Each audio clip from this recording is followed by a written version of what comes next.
welcome you all. My name is Edwin Melendez. I'm the director of the Center for Puerto Rican Studies. And tonight we have one of many, many interesting events that we have planned for the spring. I welcome you all. All I want to do right now is introduce one of our superstar researchers who have done a tremendous work putting together the history and the interpretation of Rican art in New York. She is converting her very interesting dissertation into a book, soon to be published. And it's my pleasure to leave with you Yasmin, who is going to lead the effort tonight. Buenas noches.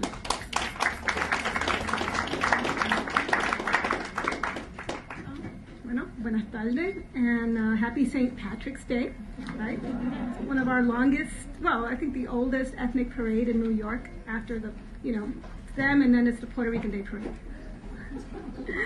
Okay, so I've gotten a few questions regarding the meaning behind tonight's title of the talk, Art Against the Grid. The inspiration for the title arose from thinking about the structures that dominate visual culture in the 21st century, whereas circular and curvilinear forms are prevalent in nature, down to the cells in our body. Human beings across time and cultures have used grid forms, notably in the 17th century, the development of the Cartesian coordinate system as a way of interpreting, organizing, and dominating the unruliness of nature. But even before the Cartesian revolution of the 17th century, grid forms were used as an aid to represent three-dimensional space. Mostly we see that very much in the Renaissance. I can show you a picture. So for the most part, the grid forms were sort of behind the scenes in the creation, right, of Renaissance and other kinds of paintings, romantic paintings, classicism. It was in the background. A lot of drafting happened. Manuel Acevedo can tell you about the intersection between grid forms, who's sitting in the audience, and the camera obscura in the beginning in the 15th century. He just put his hand up. But once photography was invented, right, the capability of capturing an exact replica of the physical world was no longer necessarily the most important thing an artist could do. We had photography for that. So at this time, the grid comes into the forefront as an idealized, if not iconic, subject in the modern era, and a very standard format of urban planning. And this is Mondrian's Broadway Boogie Woogie, 1942, which was a celebration of New York, and New York as the great modern city based on the grid planning system. But we're now in the postmodern era, after World War II, when the conformism of modern design and the emergence of political conservatism appear to some to be interrelated. Numerous artists have created works that interrupt or skew grid patterns to draw attention to the use of this form as a means to impose social control. And I'm thinking, of course, of one of the most important examples and great controversy in the 1980s, which was Richard Serra's Tilted Arc, which was commissioned by the Art in Architecture program for the Jacob Javits Federal Building in New York. And in this work, Serra had purposely interrupted the grid pattern that was meant to guide the pedestrian flow of the federal walkway. And this drew a great deal of controversy, a lot of discussion among whether art, public art was meant to, in some sense, impose a barrier.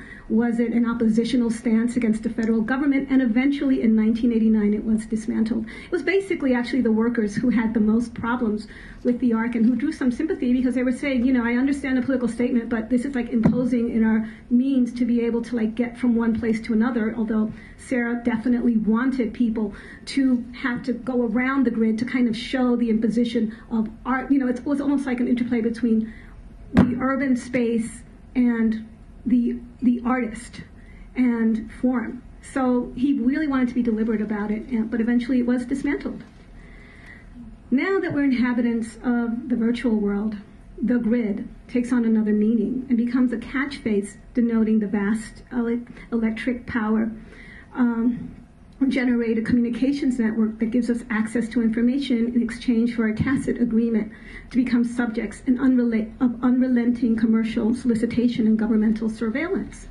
And with that, I've got to let you know that by sitting in the audience, you agree to have the Center for Puerto Rican Studies tape you at these proceedings and take your photographs. So no one is exempt from the whole idea that we're constantly going to be under the gaze of the internet and other forms of media. At this point, internet interventions become another form of art practice. And sites like Rhizome, which I'd love to show you here, we don't have time, are aiding artists to reach global audiences. Tonight we can add Favianna Rodríguez and Juan Sanchez to this august list of cross-disciplinary artist activists who are trying to break the communications gridlock that can exist across and between the art world, virtual communities, and grassroots organizers on the ground. So, Favianna Rodríguez is a celebrated printmaker and digital-based artist from Oakland, California. She's often described as a visionary and lectures widely in the USA, Europe, and the Americas on civic engagement on the ground and on the internet. She's co-editor of Reproduce and Revolt, a manual for internet activism, and is frequently invited to give workshops at colleges. She's the co-founder of Taller Tupac Amaru and Eastside Arts Alliance. Juan Sanchez is, of course, an esteemed professor here at Hunter College and mentor to several artists here in this room. His prints and posters for political and social causes are often created free of charge and are collector's items. Professor Sanchez has been widely exhibited throughout the United States, Europe, Egypt, and Latin America, including PS1, the Museum of Modern Art, the Brooklyn Museum, el Museo del Barrio, Taller Boricua, Taller Puertorriqueño in Philadelphia, el Museo de Historia, Antropología y Arte en la Universidad de Puerto Rico. He's also represented the Puerto Rican diaspora at the Havana Biennale and has held residencies at printmaking studios such as Tamarind. So with this, let me just tell you quickly the format. I'm going to have Professor Sanchez give an introduction, then Favianna. I'm going to have 2 follow-up questions, and then it'll be open to all of you. Thank you.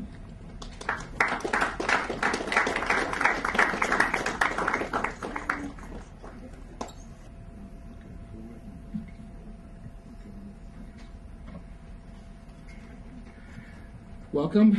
Good evening. I'm very happy to be here with you. I'm very, very happy to see a lot of friends, old and new, that's here. And I'm going to talk about my work. I think there's some relativity to this overexpanded idea of the grid, but with all the discussion within the so-called art world about those type of issues, you know, we experience the grid in a very real way, not just an intellectual or a creative process or exercise. And when I think about the grid, I think about a structure that can be liberating as well as limiting. And depending on how that structure is applied in society, it could also be extremely repressive. And so with all that I have learned through art school and art history and all of that about the formalist investigation about the grid just takes on another life for me, because it speaks to issues of colonialism and repression and so on and so forth. Anyway, I would like to show you very quickly 2 bodies of work. Because of the time limit, I'm not going to be able to speak about each painting or print for that matter. But the first series of work is actually a series of collage mixed media paintings. They're all 6 by 6 feet. They incorporate not only acrylic and oil paint, but oil pastels. There's a bit of drawing. There's a bit of photography, images that I have shot myself, as well as images that are appropriated. And it's an interesting process that I've been doing for many years, and it has a lot of twists and turns. But it's a process that keeps opening up for me, and to a large extent, it keeps at least putting me in perspective and well grounded in terms of the reality that I have experienced, continue to experience, and witness people experience along the line. So anyway, this first series is called Cries and Wounded Whispers, and I'll read a statement about that. I would like to start with a quote by Rosa Luxemburg, and it says like this: "This sublime silence of eternity, in which so many screams have faded away unheard, it rings within me so strong, wherever in the world there are clouds, birds, and human tears." Cries and Wounded Whispers is a series of oil mixed media collage paintings. There are paintings about struggles, oppression, resistance, and the resurrection of those who fight for human rights and freedom. Passion for freedom resists oppression. People who fight for justice, freedom, and peace persevere through ridicule, conflict, and most often violent oppositions, along with possible persecution, incarceration, and even death. Such were the lives of Jesus Christ, Stephen Biko, Pedro Aviso Campos, Mohandas K. Gandhi, Ernesto Che Guevara, Martin Luther King, Patrice Lumumba, Rosa Luxemburg, Emiliano Zapata, and Malcolm X, among many. In life and in death, their advocacy, conviction, and sacrifice have impact, influence, and changed humanity. Images of fallen heroes are supposed to discourage with far-reaching painful effect. Contrary to its intention, these death portraits awaken a more radical, assertive, and forever defiant opposition towards colonialism, oppression, and genocide. Through painting, collage, text, cultural and religious symbols and patterns, these portraits become relevant and episodic. They are about people and events that are well known or latent in history. They take the outward appearance of urban street memorial murals, but with the intention to resurrect our history, culture, and purpose. They are paintings charged with pain, anguish, rebellion, yearnings, hope, faith, and mysticism. They are portraits of unrelenting revolutionary life forces, like multi-layered quilts. They are many streams of consciousness. They are about the spirit that refuses to be silenced, denied, and buried. This new series, which is now in exhibition at the Taller Puertorriqueño, is actually a series which was for the most part digitally processed. There were a lot of hand intervention, copying, photograph, cutting, tearing, collaging, and then painting over it with ink, rubbing the ink into the surface, taking those collages, scanning them, and then superimposing images on top. And the images in the bottom, which are collages, does revert to the grid. And the grid is very hard, but very disjointed.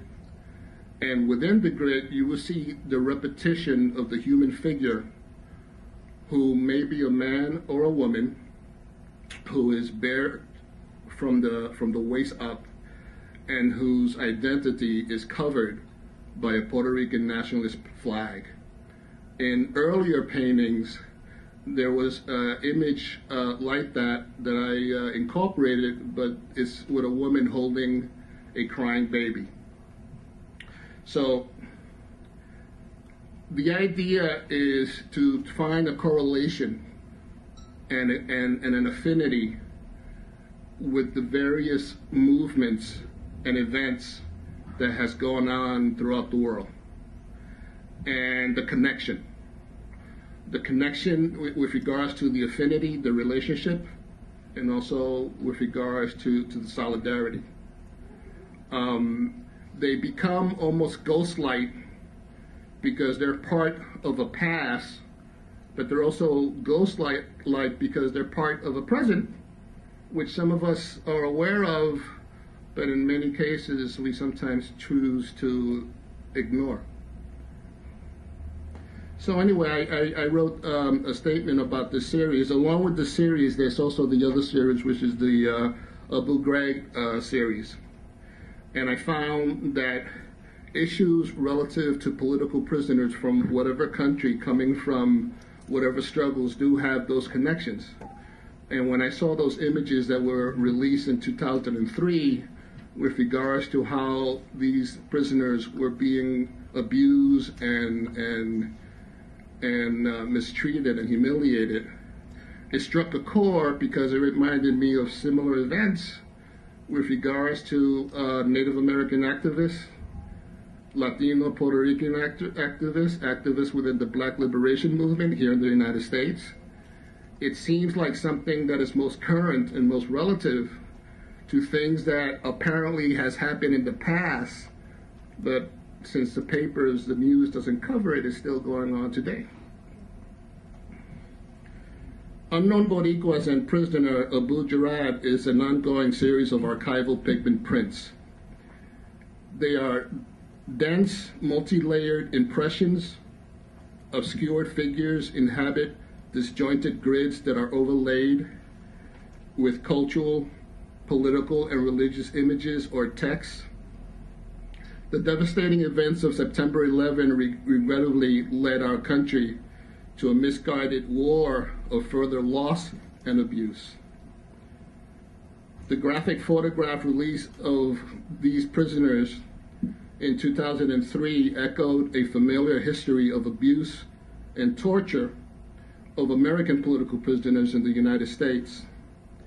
The images evoke visual parallels to a poster I designed in 1978 demanding the release of Puerto Rican political prisoners who were convicted as members of an armed clandestine liberation movement. A central image in the poster was that of an anonymous prisoner whose face was draped over with a Puerto Rican national flag. This veiled figure became a recurring motif in my work, appearing as male or female, or a female holding a crying baby, and oftentimes nude.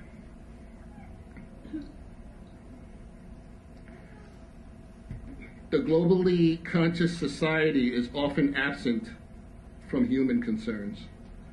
Political prisoners are notoriously unknown, whether behind bars, in solitude, facing interrogation, torture, humiliation, or raving dogs. The anonymity of the obscure figure should allow us to project ourselves into these images and question our personal relationship to these events, histories, and experiences.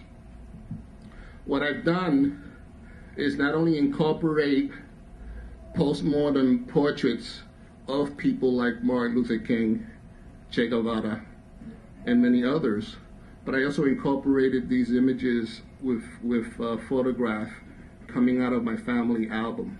So you see imposed on top of this grid layer a portrait of my mother, a portrait of my daughter when she was about 2 years old, portrait of my wife, portrait of myself when I was maybe 7 years old, and so on and so forth.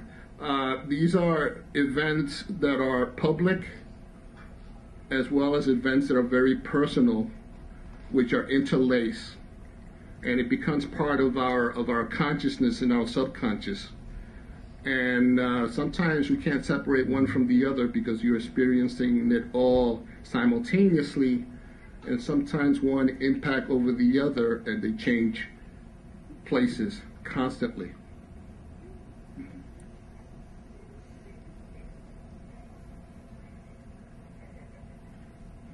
One particular photograph that I decided to appropriate is the one of a nude figure under intense light standing against a wall, and he has his hands over his head. The intense light is hitting on him, and it seems like there's people in front of him with dogs that are terrifying him and interrogating him at the same time. So I decided to take that image, manipulate it a little bit. Red became a prominent color, and then I started creating these grids again. And then I started imposing other image, like Islamic designs, and other images that make referential to religion, the metaphysical, existentialism, however you call it, but it's all underneath or on top of this very tight, violent image. It took me a long time to get this translated, but the English translation is "God save us."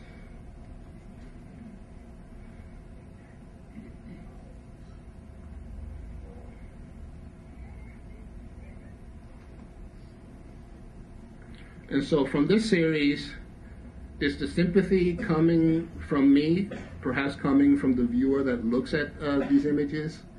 Is also the anger, the irony, the sarcasm that comes from other people from another vantage point. The point is that it's a body of work that triggers those kinds of things, and these are things that are there to be questioned. What's your reaction, and how do you feel about those things? And how do other people feel in contrast to what you feel? What's the dialogue?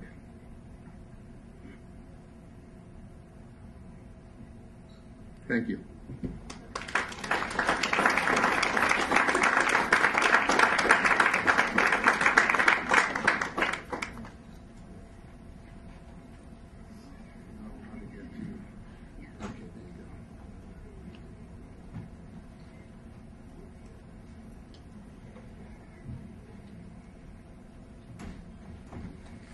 Hi everybody. I'm really excited to be here. I'm from California, so I'm just very honored that all of you are here. Thank you for being here today. I want to start with this piece. This piece I think really kind of sums up what my mission is as an artist. Paul Robeson said once, "The artist must elect to fight for freedom or for slavery," and that's what this art piece is based on. I'm a printmaker. I'm a self-taught artist. I didn't go to art school, and I didn't study art in high school. And one of the reasons was because my parents, they had immigrated here, and their kind of model of success was going to school to become a doctor or a lawyer or an engineer. And so art wasn't necessarily part of the equation. It was more around math and science and English and knowing how to speak really good English. And so art was something I did after school or on my own time. But for me, as a woman of color, as the daughter of immigrants, as a first-generation American, art became a way for me to have a voice. Art became a way that I began to deal with my identity. And so in this piece, for example, I used kind of the two women, this is supposed to be a self-portrait, to talk about how when I was growing up, the pressure that was on me to really fit this white model of beauty, right? And that whiteness was all around me, especially as a young woman looking at billboards and looking at the covers of magazines, that the model of beauty was a very thin white woman, and what that did to my self-esteem as I was a child. And not only that, is that combined with the Catholicism that was brought. My parents had immigrated from Peru, and I grew up in Mexico City. But the model of Catholicism that, when I turned 15, I had to have a quinceañera and dress up in this huge white dress and listen to El Padrecito talk about me being a virgin, and you know, these things around whiteness and purity that really I really I struggled to fight against. And as I really understood what it meant to be an empowered woman of color, how I began to embrace my own blackness, because what it meant to be a brown woman. My grandmother is Afro-Peruvian, and so understanding not just my indigenous roots, but my African roots. And so art became a way to deal with that. A lot of the work that I do, the prints that I make, are around women. I try to show women of color in very empowered ways, because I see that we are consistently bombarded with negative images of women of color. You know, if we're not, as a Latina, you're either, you know, a really good salsa dancer on TV, or you're, you know, a janitor. Rarely are we in any kind of like main protagonist roles in anything from movies to TV shows. We are rarely the central figures of kind of, you know, mainstream culture. And so art becomes a way for me to present a very positive view of who we are. This piece, Women Pay the Price for the Decisions Made by Men, within these little, you can't really see it, but what it says is, of the 50 million displaced from their homelands, 80% are women and children. Of the 1.3 billion of people living on less than $1 a day, 70% are women. And among the hungriest people in the world, 60% are women. And so really looking at that patriarchy and the fact that most of the decisions made in the world are still made by men in power, but yet mostly affecting women, I think it really talks about the disparity. And so the way that I've been trained, you know, as a printmaker, is that many of the influences I have around making wood blocks and linoleums and silkscreen really come from the tradition by the Taller de Gráfica Popular, which started in Mexico City.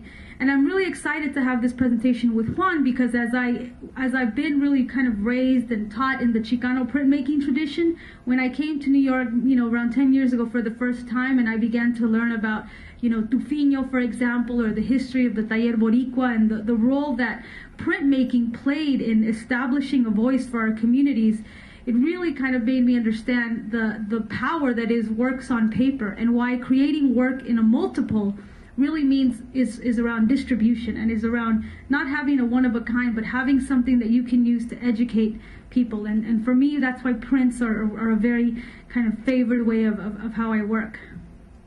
I fight a lot to fight racism, because I believe that racism is not just in the institutions or the schools that we go to or the hospitals that we go to, but it's also very much in the art world. And as a woman of color, you know, the Guerrilla Girls have this really interesting fact about women, that they say that, you know, it's easier to get into the Met or the Whitney or the Guggenheim if you're naked than it is if you're a woman artist. Now, that's including white women artists. I mean, if you're a woman of color, you are a very, very, very small figure in museum collections around the world. And really, that doesn't reflect, you know, the demographics of this country. It definitely, you know, doesn't reflect who's attending cultural institutions today. And so I try to do a lot of work around fighting racism, and also finding the ways in which what's happening in our communities. You know, as an artist, a lot of the posters that I make are used for community organizing, and so they're not just,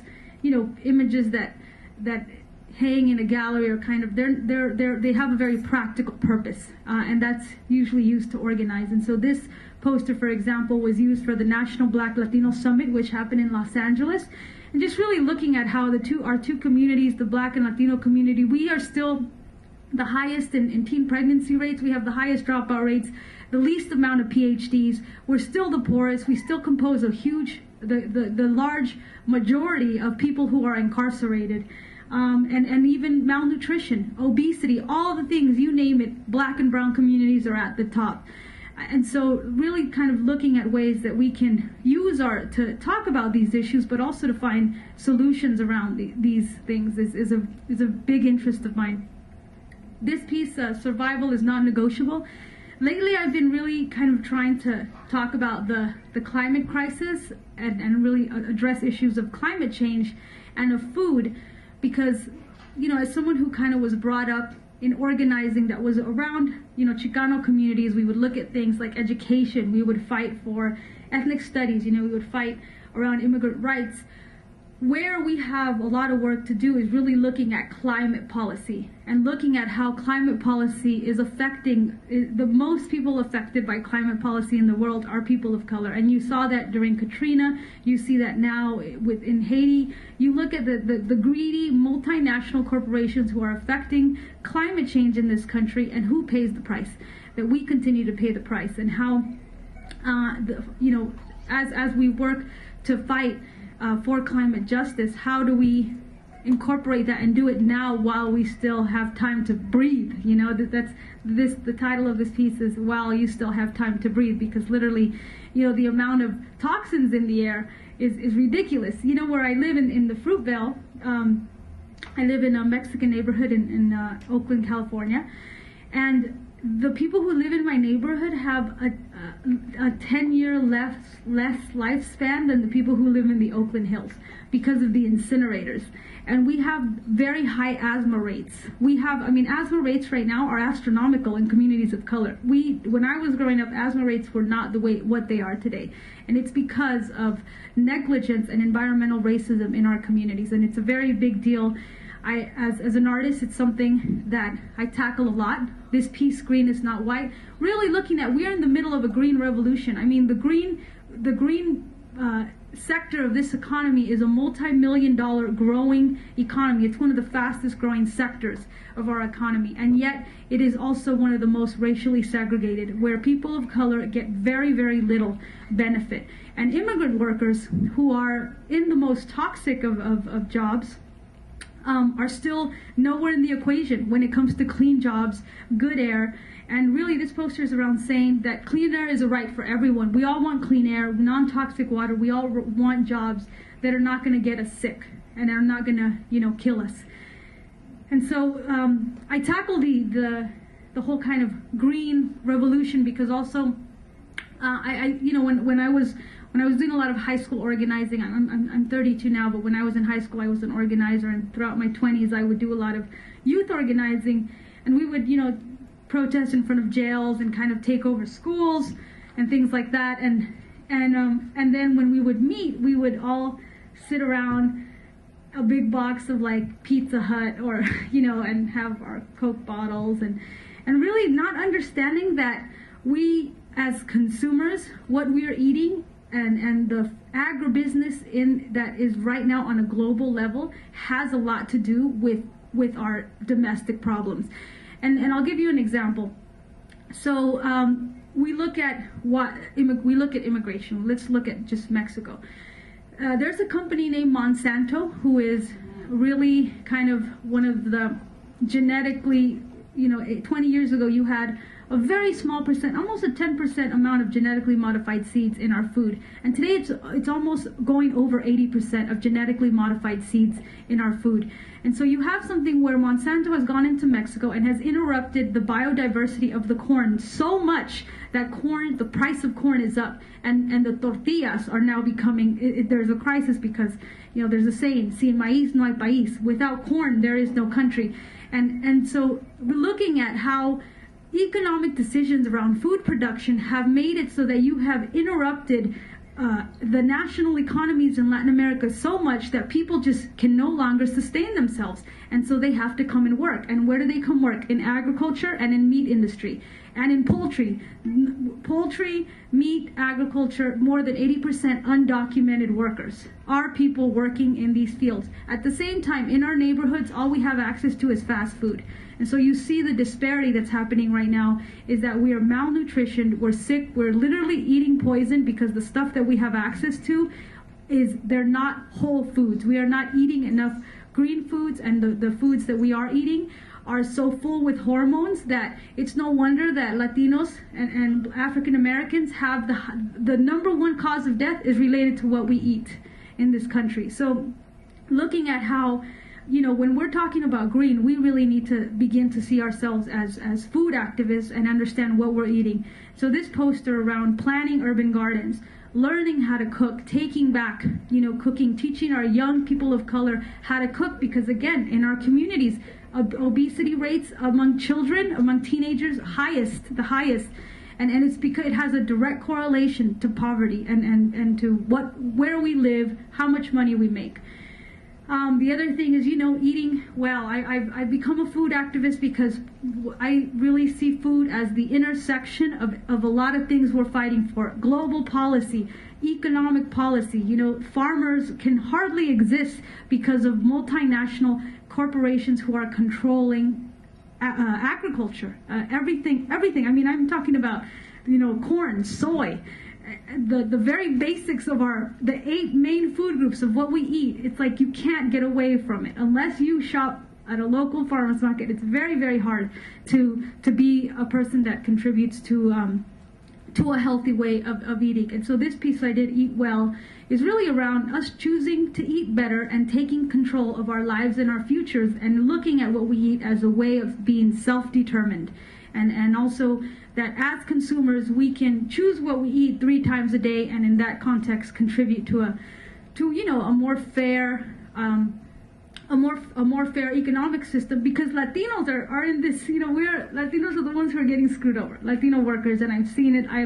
I've seen some of these plants and how our workers get treated. So I'm going to kind of really transition over for a second and talk about what I do as an institution builder. And so because I didn't go to art school, part of me finding a way to create community meant linking up with other artists. And as you link up with other artists, one of the main things you first realize is, oh man, we need space. We need access to actual space where we can practice our craft, meet with our community, present. And when you begin to think about space, then you say, okay, well, there's a problem when in a lot of communities of color you have very few cultural centers. And in my neighborhood, Oakland, California, which is the 4th most dangerous city to live in the United States, we have astronomical homicide rates. There, for 100 blocks, you don't have any cultural centers. Well, you didn't. And so with other artists, we worked for 7 years to establish the East Side Arts Alliance. And our founders included people like Amiri Baraka, Bobby Seale, the minister, one of the founders of the Black Panther Party, who really saw the power of culture, but also the power of culture as it relates to economic development and us having ownership of our spaces, because this is how we build wealth in our communities. And so we bought this building. It has 60 units of affordable housing. And I was the co-founder of a graffiti arts mural program. And what kind of that led to was, as creating a community space, the next step was then to look at, okay, well, how do we then as artists begin to educate other people and begin to make art that could also be used as tools. And I want to say that right now we are in a time of media monopoly. And that means that what you get, the news you get, this is a great piece because it illustrates exactly what the point that I want to make, which is we don't get the full truth. I mean, how many of you have seen the Iraq War or the Afghanistan War on TV? You don't see it. We have no concept of what the price we're paying in war, and yet it's a huge part of our military budget, to the point where it cuts out our social services, our education.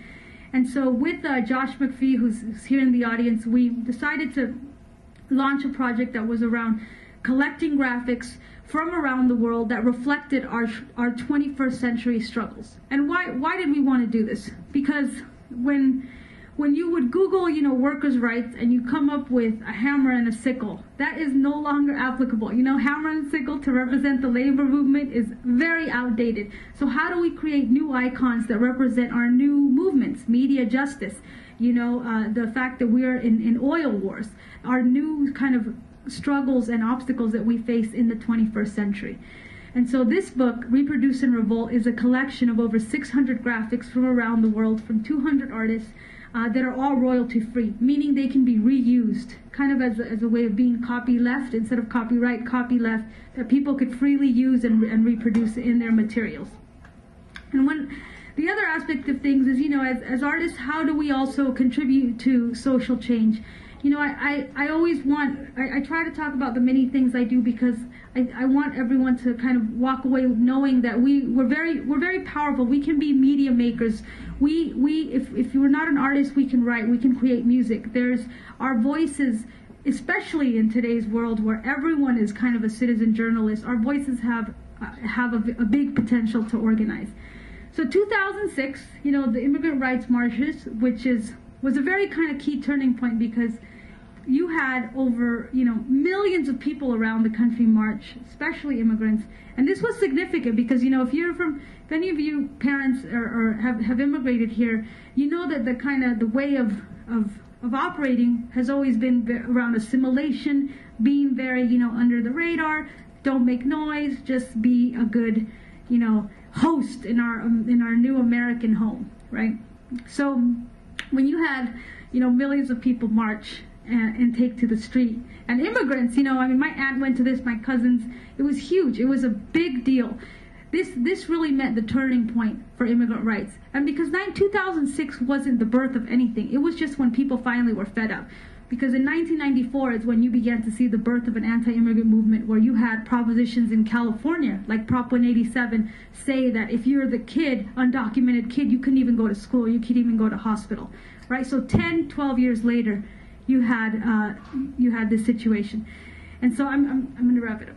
And so this piece around legalization, the immigrant rights movement for me is a huge fight, because what it represents is you have this underclass of exploited workers, overwhelmingly Latino workers, who are, how do we make those connections with workers' rights, and how do we really begin to see that the whole reason around immigration is because the U.S. world policy that has been so greedy and has disrupted on a global scale other economies of the world, that people have to leave their families to come to the U.S.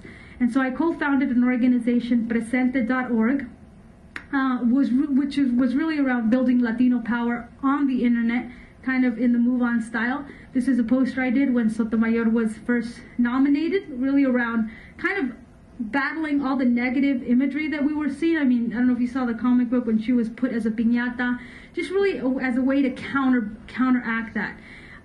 Last year we managed to get Lou Dobbs off the air, off CNN, because of his anti-immigrant statements. Thank you. Thank you. Just because, 10 years of this guy every night saying that illegal immigrants were the, rapists and murderers, and they were 1/3 of the prison population, just these lies that he would circulate and create an anti-immigrant stance. And so we managed to get him off the air and topple a media giant. And with what I'm going to close is with the campaign I'm working on now, which is for students from Miami, all undocumented students who are walking from Miami to Washington, D.C. to call on Obama to fight for immigrant rights. They're walking 1,500 miles every day. They walk 20 miles, and they're going to hit D.C. May 1st. They left January 1st. And so if you're interested in that, you can go to the website. But really, as an artist, I see the internet and I see printmaking as two tools that I use to activate people and to give people the opportunity and the voice to make a change. So thank you.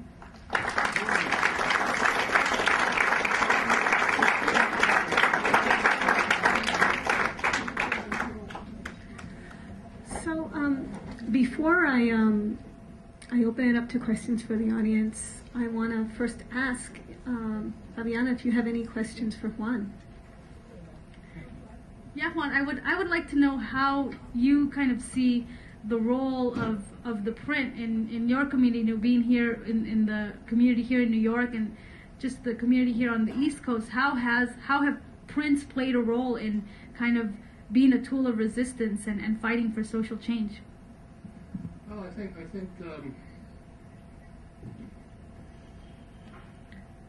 there has been similar practice that preceded me. As a matter of fact, when I was an art student back in the 70s, there was so much poster art as well as mural art that has been going on through Studio Arts Workshop and other types of artist workshops. And there's been a number of artist collectives that has hit the streets and done a lot of work in the public domain, addressing a lot of the current issues, and that has had an incredible influence in my own work. There was a time when I was doing a lot of posters. Unfortunately, I didn't have the foresight to save even one. I probably have one or two in my flat files, but they're all made, and if it wasn't a still screen, it was offset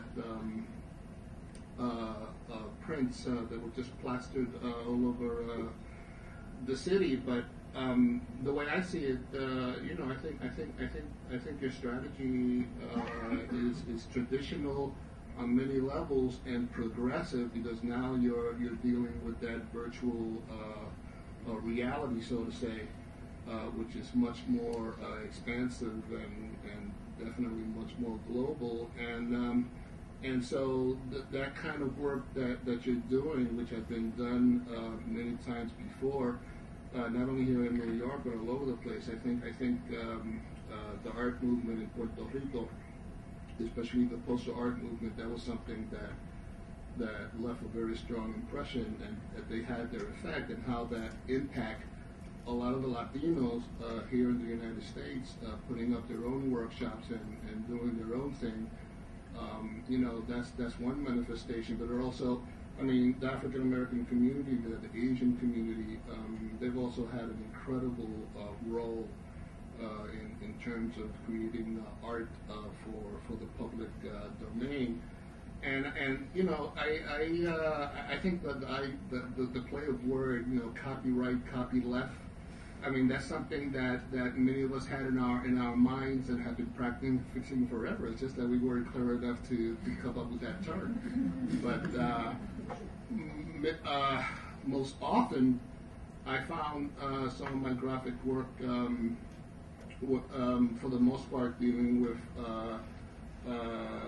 the Puerto Rican independence issue and the political prisoners and other issues relative to the African American movement. I found many times a lot of my own work appropriated and reused in many languages. And some other artists will ask me, "Aren't you concerned? They're like, you know, ripping off your work." And I said, "But it's for a movement. What are you talking about? You know, it's not like they're using it to sell beer or whatever." At the same time, I felt that if that work became something that they needed to use, I felt that I guess it is having some kind of effectivity in that arena. So as far as I'm concerned, you know, I think every strategy is critical. It's very important. I think it's very important, especially for those of us who are committed to self-determination, that whatever arena we play in, I tend to go back and forth between the art establishment, the so-called canon, and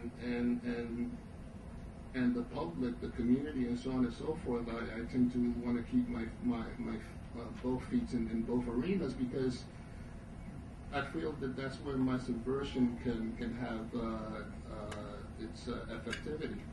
But all strategies are critical, and it just has to continue.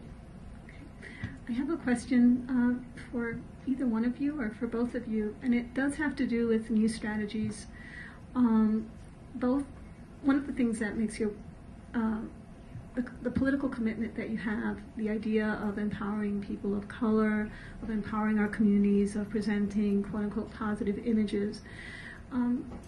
There's a younger generation that feels that in some ways that's setting up a very false structure. And so one of the new strategies that, it's been around a while, but lately it's been erupting again, is this idea of looking at some of the negative aspects, what we've been called, for example, making work around racism that is not necessarily empowering, but almost appropriating those racial slurs.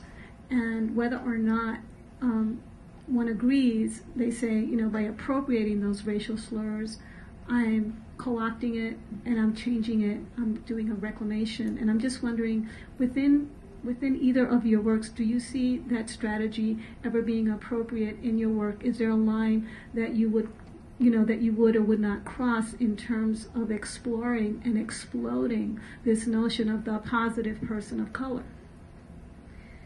Yeah, I think I deal with that a lot, and I'll give you an example.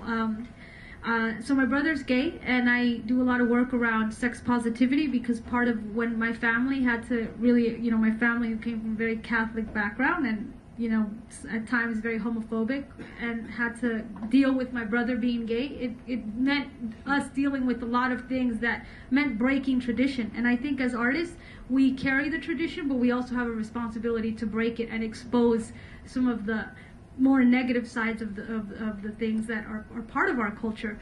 And so with that, I started doing pieces around something called sex positivity. Now, sex positivity, what it means is that you talk about condoms, you talk about things like masturbation, you talk about queer. When young women come up to you and say, we talk about being questioning, not just about being straight or being gay, but around being queer. And so sometimes when I would open those things up, or invite artists who were doing pictures of Cesar Chavez making out with Che Guevara, there's a painting like that.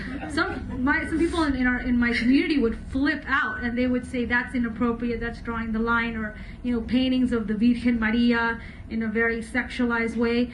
That's to freak people out. And so in a way, I think that we as artists have a space to tackle some very serious issues, and that also means that that means that sometimes when maybe not just our community sees it, but when if a white audience sees it and they see the dysfunctionality within our community, I think that's okay too. That's what we do as artists. There was a big argument around that movie Precious, because people were saying, how dare they show that that dysfunctionality within the black community. But as artists, that's why we make art. It's because there's spaces to talk about that. Now, where I draw the line is I refuse to show gore. I don't like to show, for example, when I talk about the women of Juarez, there's been over 450 young women in the last 10 years found mutilated and raped. I don't show the bodies, I don't show the mutilated parts, because I think that we don't need to see women, our sisters, like that in order to communicate how the state of femicide. You don't need to show that. Some people show that. Some artists, when they do stuff around Juarez, you can go through 100 pieces of art and all you see is literally, this is true, hundreds of chopped women and body parts, and that becomes a way to make a statement. Myself, I'm not down with that. So I would draw the line on showing gore, and I try to kind of be responsible, but there's some things where I just really push it, and that's around sex liberation stuff. That's where I really try to push it. Virtues of what the human being is really all about? Or is it to take certain slanders which has been used to oppress us and colonize us and kill us? Do we adopt that as part of our language, as part of our expression, as a way of appropriating those things that are designed to kill us, and then there's that notion that you would become more empowered. And, it's a very abstract way of thinking, but I don't know, I have a lot of issues, even with the N-word, I think the N-word was created to dehumanize human beings, to make them less than human. To refer to them with a word that has no connection whatsoever to their humanity or to their roots or anything. It's just making them an object of exploitation.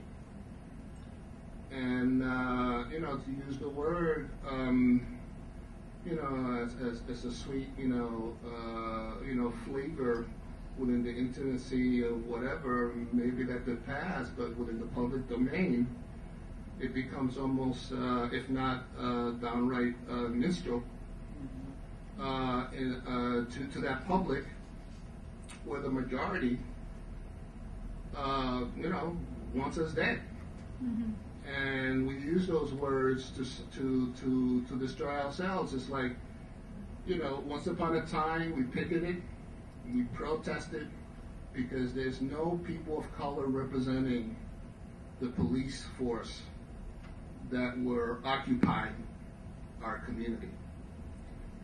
Now we have them, and they're still brutalizing us.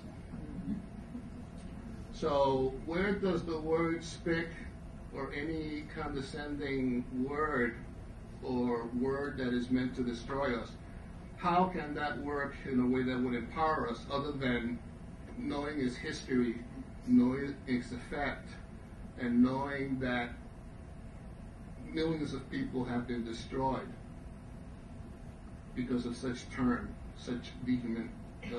humanizing. So it gets very tricky within the intellectual realm, you know, and for some artists it gets even more tricky when they're walking around with MFAs and things like that, because they have a sense that they're part of the club. And the club, the tolerance of that club depends on how much they play into the kinds of dynamic which really comes down to being a sellout. And I have my priority. I mean, you know, I come from various parts of Brooklyn. You know, I come from a very working class background. And I have an MFA, and maybe I have some paintings at the Whitney or whatever, but I don't lose my connection with the tribes that I am a part of. And all that is nice because it facilitates for me to continue doing work and you know, hopefully you didn't start an institution like you've done. You know, I mean, it's amazing how, you know, despite of a certain group within the so-called community, artists of color, are finding ways to create sensationalist work as a sellout for success. And then I see this beautiful sister here, younger generations of artists who are out there kicking ass and taking out the baton at a point where I'm having a hard time holding on to it. You know, they're taking it on and moving forward with that. So, you know, it's a concern for me, but at the same time, I'm not too caught up with it because there's a larger number in this country, in this city. I meet them all the time. Every time I give a talk or have a show, I always meet a young brother or sister who's doing some really wonderful, radical stuff and taking it 2 or 3 steps further. So I know that there's a lot of hope and there's a promise. Now, the struggle is that you always think that you're always fighting the power. You never get to fight the power. You're so involved fighting the forces within your immediate community because there's that conflict and there's still that need for education and progressive thinking. And there's all of these issues relative to health and housing and unemployment and all of that still prevails. But within the community, you're fighting forces because the hunger and the desperation is getting to the point where the integrity of who you are and what you're supposed to be is being compromised, and then, you know, it's those kinds of weakness. But frankly, I feel that they're a minority in comparison to the forces that are coming out and driving through all of that. So on one hand, I'm very concerned, and on the other hand, I feel very happy because we have people like Favianna, among so many others. There's someone else up here among us like Yasmin and Hernandez. There's just so many young bloods out there who are doing what needs to be done. And so I'm concerned and I'm stressed out, and at the same time, I'm in peace. So we'll take some questions from the audience now. Anyone?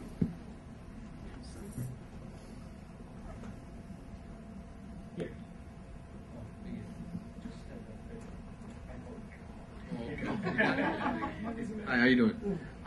Do any of you feel that your art represent, or any of your pieces can represent, like a solid mentality with some original mentality versus not always fighting the power or having a mentality against a Western oppressive mentality? Does that make sense? Yeah. And actually, when the first thing I do in the book Reproduce and Revolt, I talk about this, is that when making art, sometimes I ask myself, do I want to be reactionary, and do I want to react to what's happening to me as a person and all the forces coming at me, or do I want to present new solutions? So, for example, around eating, how do we present the message of cooking? How do we present the message of eating right, being healthy, you know, like being less of a consumer, buying local? How do we present more solutions so that we're not always being reactionary? Because we can be reactionary till we're red in the face. You know, there's so much to kind of tackle. And I also think that we as artists we're in a unique position to be very creative around how we present alternatives to the problems that we see. So we can, for example, see a story around how Puerto Ricans, for example, can align with the immigrant rights movement, because, you know, Puerto Ricans and their citizens, and how we can align with our undocumented brothers and sisters. How do we get creative around that messaging? As artists, how do we tell a story that will move people to the point where they want to take action? I think that's our biggest challenge, is inspiring people to the point where they want to do something, and you know, whether that be sign something or go to a march or get involved in a struggle. That's our task. I just want to add that because I think in terms of your particular question, not everybody within the community that you're working or within the movement that you work in are all in agreement with everything that you are stating in your work. I've had a lot of interesting discussions and argument within the Puerto Rican community and within the Puerto Rican independence movement in terms of how I'm addressing the issues and some of the things that I'm touching on, which they don't want to touch on, but I feel that it needs to be exposed because those are the things that we need to discuss. We have to put our fingers right on the sore and not covering up with another rhetoric and play roles like a typical politician. And so I've walked into arenas where some of the work may be controversial to in certain parts of the community, and then comes the debate and the argument. And I think that's what my work is about. It's about all of that. I'm not coming from the vantage point that what I'm saying or the intention of my work is absolutely right. As I grow older, there are certain things that I stated or presented in my work, which now I have a slightly different perspective of it. But part of it had to do with the communication within that community. Because when it's all said and done, it's not the artist that has this, you know, voice from Mount Olympus that is all right and all perfect. I mean, that kind of, you know, we're all seeking a form of utopia in terms of survival and dignity and human rights. But there's a lot of grays in between that, and there's so much that I have learned from that, which has also changed me to be a better person. So I kind of feel that the art is about that. It's about building and educating not only the community, but the community educating you. You know, I think that's the real movement. That's the real struggle. I'm not interested in arm wrestling with imperialist power. I'm interested in arm wrestling within our community so that we can move forward and create our own self-determination. And once that force as a unity is there, accepting also all of our differences and also accepting and dealing with all of our phobias, then it's a force that cannot be reckoned with. But until that takes place, the powers that be are doing very little effort because we're kind of like disorganized and kind of like doing it unto ourselves.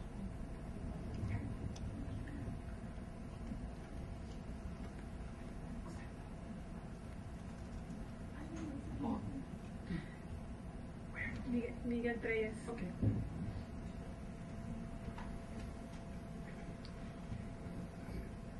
The work of both of you exudes a tremendous authenticity that belies your art, actually doesn't belie that reflects your origins, your political commitments, your convictions. And I wanted to address what Juan brought up, at least in that elite MFA community. I mean, whether you have a degree or not, you're both involved in this, you know, to the hilt. And from one standpoint, we are pushing for our communities to get that education, to get as high, as much education as possible. The MFA is just one way of getting there. Then how do you address that sort of wantonness of using like the N-word freely, of terms like spigs being brandished like a cred, like street cred, to get ahead in the world by ourselves, by our very selves, when we accede to this rarefied realms of visual art. Well, on the topic of education, I didn't get my MFA in art. I didn't really even study art, and I work with a lot of young people who the only way they're going to go to college is probably through art school, because by the time they've reached me, mostly young men of color, they don't have their requirements to get into a 4-year university, but they have a lot of artistic skill, and that could be a possible route for them. I think that I think it's a very complex issue, because, for example, right now in California, the budget crisis is so much that they have frozen enrollments except for one time a year in a lot of universities. And at the university I attended, the University of California, Berkeley, we get so much corporate funding from oil industries like BP that the kind of research being done at these universities is around nuclear development, oil dependency. Some of the very things that we're fighting for are being done at the university. Ethnic studies departments are being cut down. And so I think the key thing as an artist is really using art as a way to encourage people to be critical thinkers. And that even means critical thinkers within their institutions, and being able to assess that a lot of these institutions, the curriculum that they're teaching is still very Eurocentric. Their faculty probably doesn't reflect the population of the state. It's their curriculum probably has years to go in terms of really reflecting the communities that they want to serve. And so we have to consistently be critical thinkers even around our education, because I was taught that education was the way. I mean, my parents didn't even get a college education, so all they focused on was their kids being educated. But the stuff I was learning in school was so detrimental to my self-esteem up until I was in high school that I was like, wow, how do we balance that? On the one hand, that education is our key, because it was our way out of poverty and of all that, but that it was very destructive and had so much work that needed to be done by us as students to challenge the university to hire more professors of color and to have more relevant curriculum. So that, as artists, we can present that frame of critical thinking. I think when you use the word education, you automatically think about degrees. And you meet people who don't have degrees and they're far more educated than you are. With your master's degrees and your PhDs and so on and so forth. Because education is not really about independent thinking.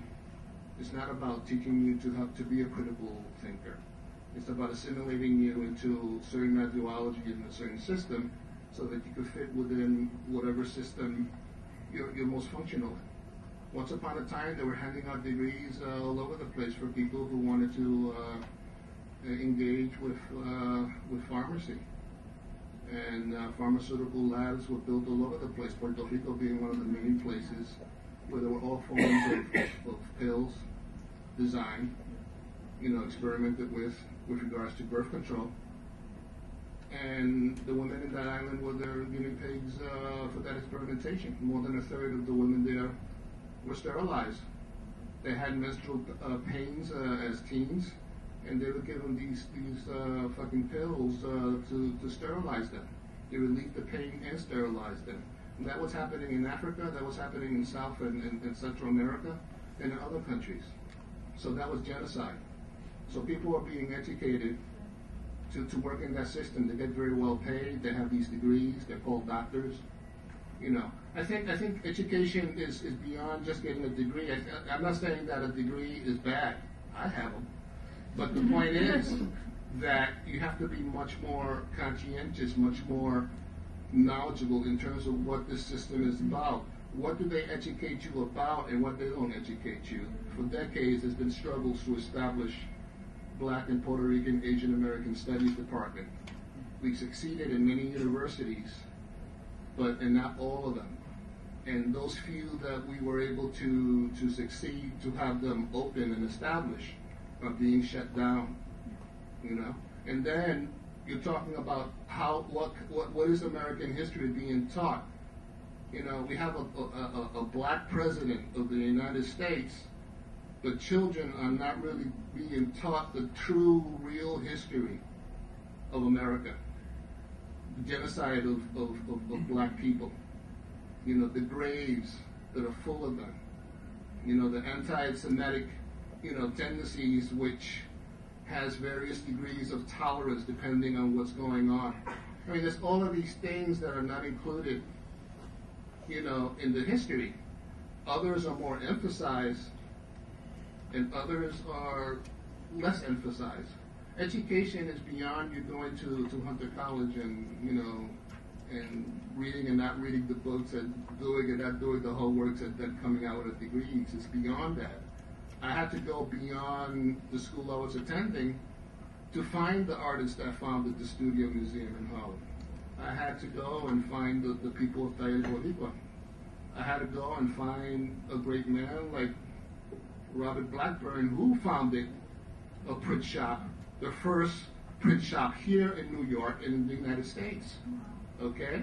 So there's all of these dynamics that are taking place, and you have a lot of us in art schools and in other departments that are totally unbeknownst to those things. It's not part of the curriculum. It's not part of the education. Education is about consciousness, and from that consciousness comes the activism.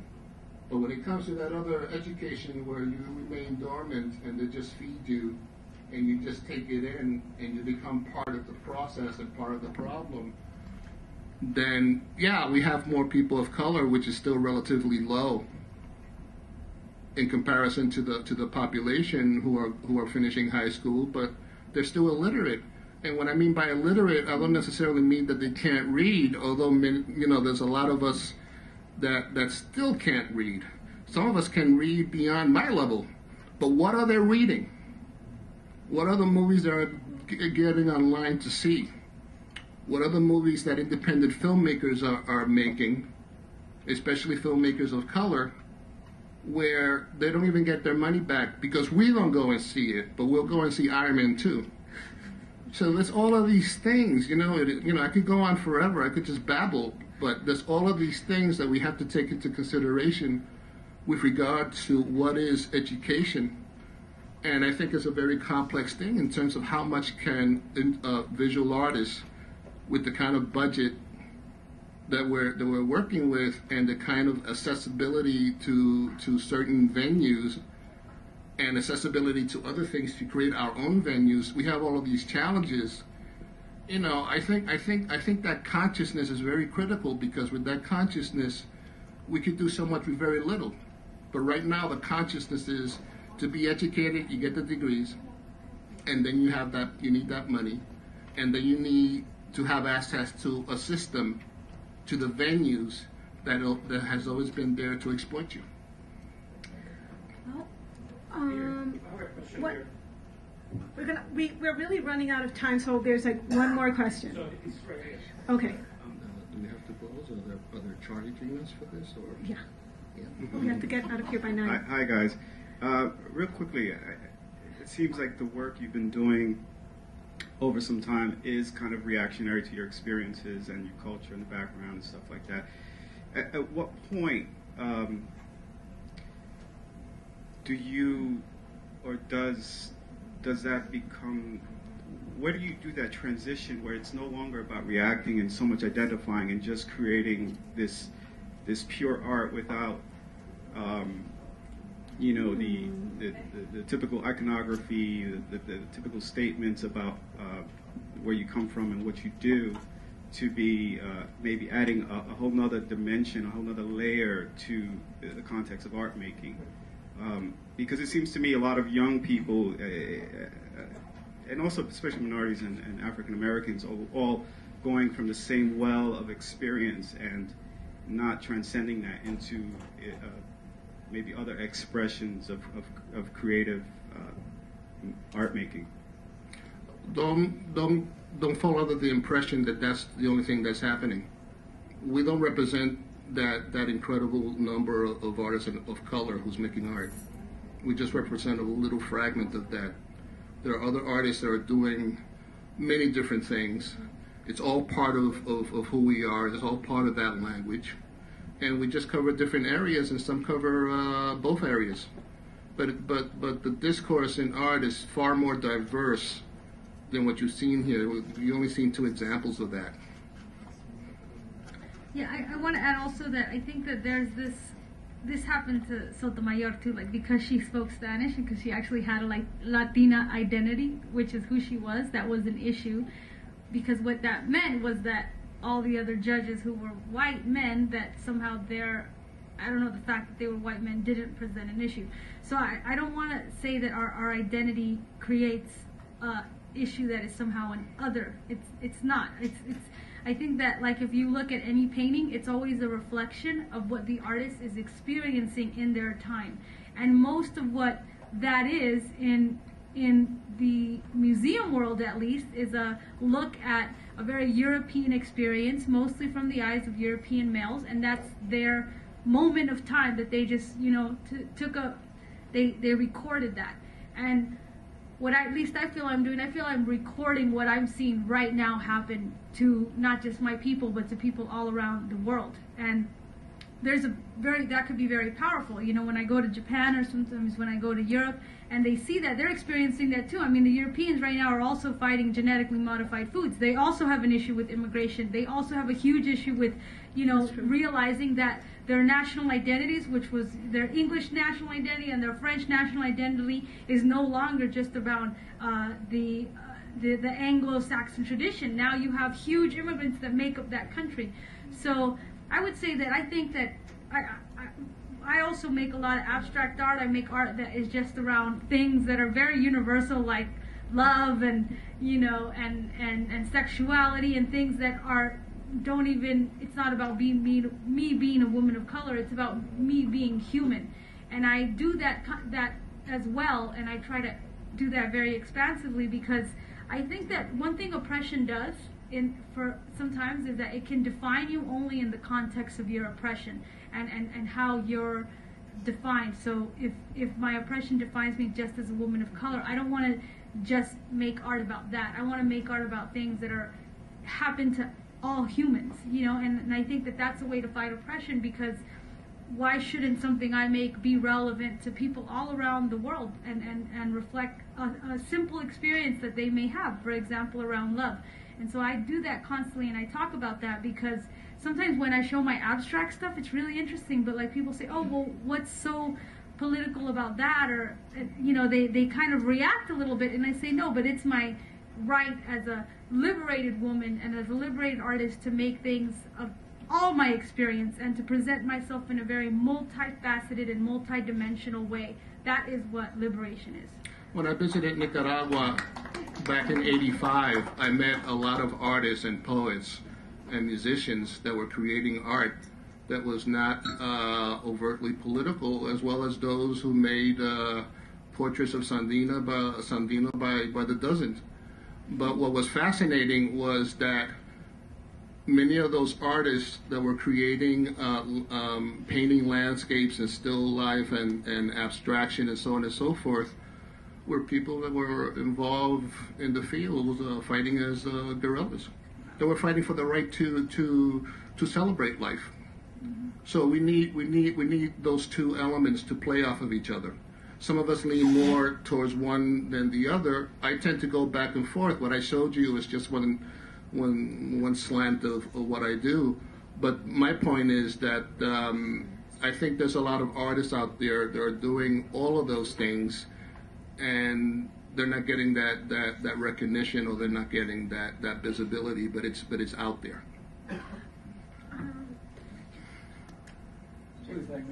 Yeah, we're going to have the last question for Professor Macario. There's probably no time for questions. I just wanted to say thank you very much to the artists and to you, Yasmin, for this wonderful conversation. I just want to make one comment that because this could go on for a long time, I am really very struck by one aspect because there's a continuity there in both of your works. They're so different, and yet one is like building institutions, and you are Juan also working towards the past. And I admire the way, going back to the conversation on politics and contemporary art, I admire the way in which both of you deal with history and remind us that maybe the role of the artist very often is to give us another sense of history that is hidden from or discarded by education, official education. And in that sense, what Juan did with the images of the dead and connecting the Puerto Rican political prisoners and prisoners in general, not just the political prisoners, with Vietnam or Che Guevara or others, and torture, I think that connectivity in itself is very political and historical at the same time, at least for me. And then the question of Taller de Artes Gráficas in Mexico and another kind of artistic memory in your own work, which I find so important. Juan at one point referred to personal memory and collective memory, and I think here we have a good example of two artists who are in different ways going back to their own personal memory, which is also collective at the same time. And that complexity is wonderful. Thank you very much. Thank you. I think that wraps it up for the evening. Thank you for attending. Okay. Thank you, Edith. I have in the back information. I have cards. I have information about the Trail of Dreams. And there's here an art collective that I belong to, Just Seeds. Also, you can take some of these handouts.